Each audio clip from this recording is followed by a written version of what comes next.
Sa pagpapatuloy ng ating balitaan, nabawasan ang mga naitalang insidente ng tax scams kasunod ng deklarasyon ni Pangulong Bongbong Marcos na tuluyang ipagbawal ang Philippine Offshore Gaming Operators o POGO sa bansa.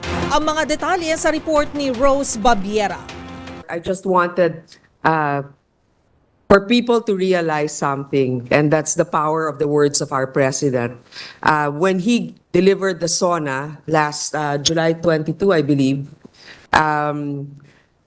from that time on, actually a little before that time until the present, kung mapapansin ninyo, wala nang masyadong nagte-text scam sa inyo ngayon. Yan ang pahayag ni Senator Grace po sa sesyon ng Senado kahapon kung saan binigyang diin niya ang malaking impact ng deklarasyon ni Pangulong Bongbong Marcos ng POGO ban sa paghupa ng mga text scam na natatanggap ng publiko. Ang pagbaba ng tala na ito ayon sa Senador ay bunga ng kapangyarihan ng salita ng Presidente nang ihayag ang anunsyong ito wala pang isang buwan ang nakalilipas.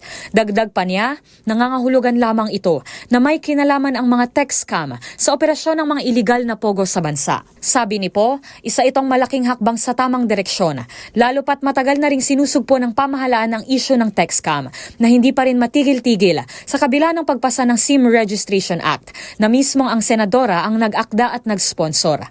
Kaya angkop lamang aniya na maglathala na ang Senado ng batas ukol sa opisyal na pagbaba ng iligal at legal na POGO. Kasama na riyan ang mga online platform na hindi na rin pahihintulutan sa bansa.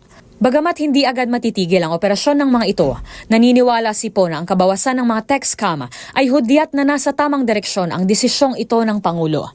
Para sa MBC TV Network News, ito si Rose Babiera. Una sa Pilipinas, una sa Pilipino.